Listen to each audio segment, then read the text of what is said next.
दशहरे के दिन एक व्यक्ति की हत्या हो जाती है और उस दिन हिंदू जहां उसका शोक मना रहे थे, भाजपाई जहां शोक मना रहे थे, वहीं दूसरी तरफ कुछ मुसलमान ऐसे थे जो जश्न मना रहे थे।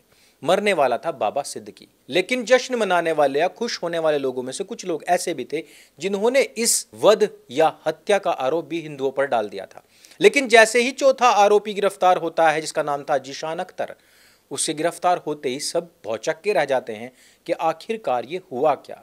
ये हिंदू मुस्लिम एकता अब की बार इन हत्यारों में कैसे हो गई, और एक पूर्व में दाऊद इब्राहिम के गुर्गे को ही टपकाने में हिंदू मुस्लिम भाई भाई कैसे बनकर साथ आए, इस पर हम चर्चा करेंगे। और भारतीय मुसलमान जिनको कि बाबा सिद्दीकी की मृत्यु पर शोक नहीं बल्कि इस बात की ज्यादा खुशी है कि जाकिर नाइक ने हिंदुओं के सभी धर्मगुरुओं को चैलेंज कर दिया है कि 20,000 की जनता भी ले आओ तो मैं तुम्हारे साथ में डिबेट कर लूंगा और तुमको हरा दूंगा। सब लोग मुझसे थर थर कांपते हैं।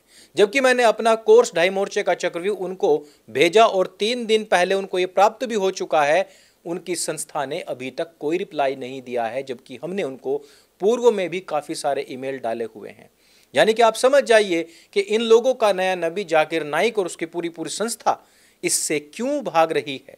हालांकि ये तो हमें भेजनी पड़ी, उनके पास तो ऑलरेडी रखी हुई होगी, ऑर्डर कर दी होगी, लेकिन फिर भी उनके पास में कोई जवाब नहीं। ये मत समझिए कि केवल इनके पास जवाब नहीं, बल्कि 56 देश 180 करोड़ लोगों के पास में इस किताब का कोई जवाब नहीं है, क्योंकि सवाल बेहद तार्किक ढंग से पूछे गए हैं।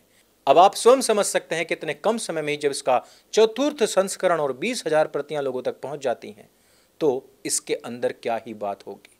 वापस पहुंचते हैं अपने सब्जेक्ट के ऊपर कि किस प्रकार से एक ऐसा व्यक्ति जिसने सुनील दत्त के साथ लग करके सीधे डी कंपनी और बी कंपनी को मिलाने का काम किया, और किस प्रकार से उसने 2014 में नरेंद्र मोदी के जीतने के बाद में सलमान और शाहरुख की दोस्ती करवा के संपूर्ण भारत के मुसलमानों को एक करने का प्रयास किया था, उस व्यक्ति की हत्या के बाद में इतना संशय क्यों बना हुआ है। तो बात है 70-80 के दशक की, जिस समय पर सुनील दत्त का जो चार्म था वो बहुत ऊपर था। उस समय पर एक आम आदमी ऐसे ही फालतू का बाबा सिद्दीकी नाम का उनके नजदीक पहुंचता है। पूर्व में इसके नाम कुछ और थे, बाबा सिद्दीकी के नाम से बाद में फेमस हुआ।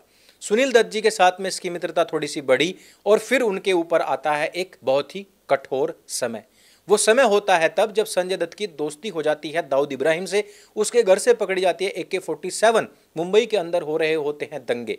जो बॉम्ब ब्लास्ट हुए थे मुंबई के अंदर, उनके पीछे दाऊद इब्राहिम और टाइगर मेमन का हाथ और पूरी की पूरी प्लानिंग थी, ये सभी जानते हैं। और बाद में संजय दत्त की छवि को व्हाइट वॉश करने के लिए एक फिल्म भी बनाई गई थी, आपको पता है, विधु विनोद चोपड़ा के द्वारा। जो रियल में घटित हुई बातें हैं वो फिल्म में नहीं दिखाई गई थी। तो उस समय पर संजय दत्त और डी कंपनी के बीच में एक पुल की तरह काम करता है बाबा सिद्दीकी, और उसी जमाने में ही ये कांग्रेस भी ज्वाइन करता है और कुछ पार्षदी वार्षदी का चुनाव भी जीत जाता है। साथ ही साथ उसी प्रभाव में 3 बार का विधायक भी बन जाता है और एक बार तो ये मंत्री भी बन जाता है। और जब वो मंत्री बना, उसी समय के काले करतूत, काले कारनामे आज उसकी हत्या के पीछे एक शक की सुई भी घुमा रहे हैं।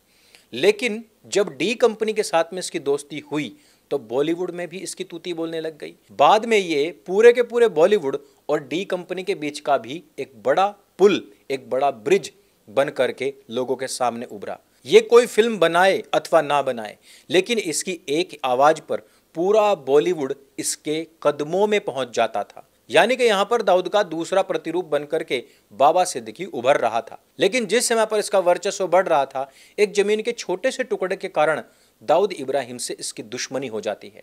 वो कैसे? दाऊद इब्राहिम का एक खास व्यक्ति था जिसका नाम था लंगड़ा। लंगड़े के साथ में इसका पंगा हो जाता है और उस समय पर छोटा शकील खुद बाबा सिद्दीकी को धमकी देने के लिए आता है। दाऊद का भी फोन आता है और वो कहता है कि राम गोपाल वर्मा को बोल करके तेरे ऊपर फिल्म बनवा दूंगा। एक था MLA, अर्थात सीधी सी बात है कि तेरा ST SJ करवा दूंगा, बाद में तू भी लेट हो जाएगा। उसके बाद में ये उस जमीन से अपना पंगा छोड़ देता है। लेकिन ये कांग्रेस छोड़ करके अजीत पवार की NCP में क्यों आया? बात थी 2018 की, जिस समय पर इसके ऊपर पड़ता है छापा पड़ता है और इससे पकड़े जाते हैं 462 करोड़ रुपए। इसको उस समय पर ध्यान आता है Bharatiya Janata party washing machine का, कि भारतीय जनता पार्टी की वॉशिंग मशीन में अगर तू धुल जाएगा तो तेरे सारे के सारे काले कारनामे बाहर हो जाएंगे। लेकिन ये पचड़ा क्या था? जब एक तरफ गुजरात की हाई सिक्योर्ड जेल में बैठ करके लॉरेंस बिश्नोई खुद कह रहा है कि क्योंकि सलमान खान का नजदीकी था इसलिए हमने इसको मरवा दिया है। तो पुलिस को तो सीधे सीधे लॉरेंस से ही पूछताछ करनी चाहिए थी। लेकिन असल बात यह है कि पूरी की पूरी जांच में लॉरेंस का कोई कनेक्शन मिल ही नहीं रहा है। और उससे बड़ी बात है कि जीशान अख्तर के पकड़े जाने के बाद में चीजें और ज्यादा पेचीदा हो गई। तो फिर जो पुलिस ने जांच की उसमें क्या प्राप्त हुआ है? दरअसल बाबा सिद्दीकी 2000 से 2004 तक Maharashtra housing area development authority का अध्यक्ष रहा था। तब उसके ऊपर बहुत सारे आरोप लगे थे कि इसने अपने पद का दुरुपयोग करते हुए काफी सारी जमीन हड़प ली है। इसी मामले में 2018 में ईडी ने बाबा सिद्दीकी की बांद्रा वेस्ट में छापा मार के 462 करोड़ रुपए की संपत्ति जब्त कर ली थी। बाबा सिद्दीकी के ऊपर एसआरए प्रोजेक्ट यानी कि स्लम रीडेवलपमेंट अथॉरिटी का जो प्रोजेक्ट था, इसमें भी हेरा फेरी और घोटाले करने का आरोप लगा था और इसमें भी 2000 करोड़ रुपए का आरोप बाबा सिद्दीकी के ऊपर आया। जिसके बाद में पुलिस की पूरी शक की सुई इसी परियोजना के ऊपर टिक जाती है कि इसी के कारण से, इसी से बचने के लिए इसने अजीत पवार की एनसीपी यानी कि जो अलायंस में है इस समय पर भारतीय जनता पार्टी के महाराष्ट्र में, उसके साथ बैकडोर से एनडीए में प्रवेश करने का प्रयास किया। और आप सभी जानते हैं कि अजीत पवार के ऊपर भी इसी प्रकार के आरोप लग रहे थे। लेकिन जैसे ही वो एनडीए का अलायंस बनता है उसके ऊपर से ईडी वीडी सबके छापे रुक जाते हैं। वैसा ही हुआ था बाबा सिद्दीकी के साथ में। तो 462 पकड़े गए थे और 2000 करोड़ नहीं पकड़े गए थे। इसी को लेकर के केआरके ने ये ट्वीट किया था। हालांकि बाद में सफाई देता घूम रहा है, लेकिन जानते सब हैं कि बाबा सिद्दीकी के काले कारनामे क्या थे।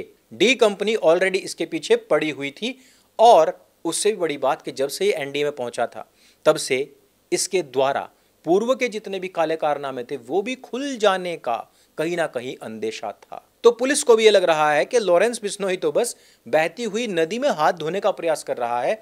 लॉरेंस बिश्नोई का इससे कोई सीधा ताल्लुक है ही नहीं। तो जीशान अख्तर जो कि 19-20 साल का लड़का है, जो इन 4 कातिलों में शामिल है, उसकी कहानी क्या है? यह व्यक्ति जेल के अंदर मिलता है पूर्व में इन कातिलों के साथ में।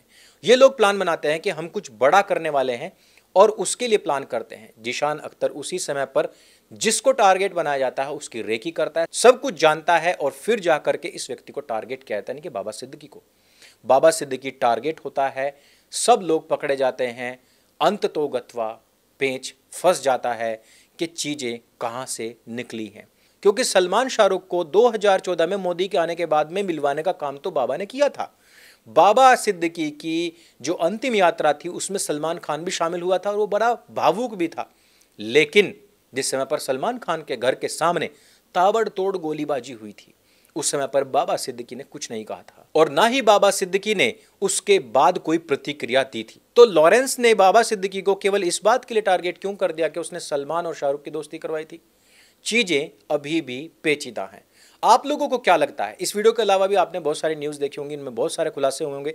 हमें नीचे कमेंट करके अवश्य बताएं और हमें बताएं कि क्या जाकिर नाइक हमारी इस किताब में पूछे गए सवालों का जवाब देगा या फिर डर कर इसी प्रकार से भागता रहेगा। चुनौती हमने भी दी है कि तुमको कहीं आने जाने की आवश्यकता नहीं है, बल्कि बस इसके जवाब दे दो, इसको एक बार पढ़ लो, लेकिन उसको यह भी स्वीकार नहीं है। तो हमें नीचे कमेंट करके अवश्य बताएं और आपको ये पुस्तक कैसी लगी, अगर आपने पढ़ी है तो ये भी हमें अवश्य बताएं। इससे हमारा हौसला बढ़ता है कि हम इस सच के मार्ग पर इसी प्रकार से अडिग चलते रहें। अगर ये वीडियो आपको अच्छा लगता है, जानकारी से भरपूर लगता है, इसको सबके साथ में शेयर अवश्य करें। मेरे संग बोलिए सत्य सनातन वैदिक धर्म की जय। जय हिंद, वंदे मातरम।